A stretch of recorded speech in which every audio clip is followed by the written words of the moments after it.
This is Tim McLaughlin with a few minutes of Erie, Pennsylvania history. Who is Dan Rice? He's been coined as the most famous person that you never heard of.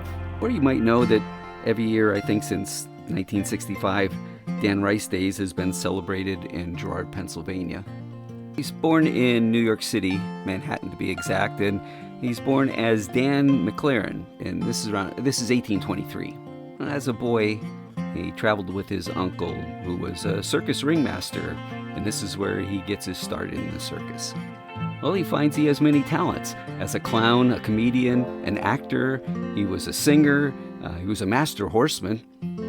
Well, and he starts his own circus, and is very successful. But Dan's not very good with money, and so he has a couple of different circuses that go out of business. They're very popular and then go out of business.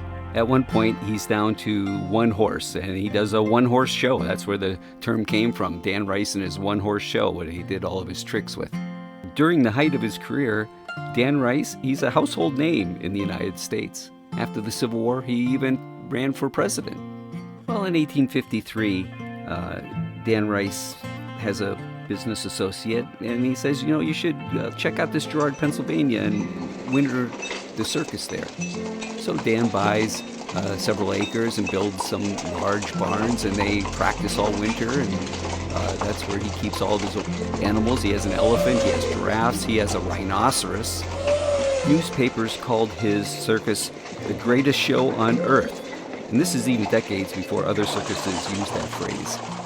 One of Dan's outfits, he had a tall top hat, he had stars and stripes on his clothes, he had a goatee, and the legend is that that's probably where the model for the iconic Uncle Sam figure came from. Dan also paid for the first Civil War monument in the United States, which is still there in Girard, Pennsylvania.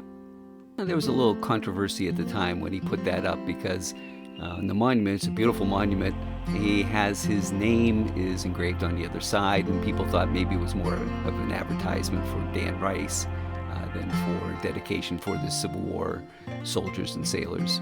Back in 1860, Dan was getting a phenomenal salary of $1,000 a week, which in today's money, that's $29,000. Well, unfortunately, Dan has a multitude of misfortunes, and he goes bankrupt. He had given away more than $4 million to various churches, friends, charities. He loses his circus empire in 1875, and eventually he loses his Girard property. He left and never returned. Well, poor Dan, he dies penniless in 1900 and is laid to rest in New Jersey. Now here's a colorful story about Dan going to the Girard Hotel, which, by the way, is going to be torn down soon, or maybe it already has been torn down. But he used to go there often. Well, according to local lore, one day he's kicked out.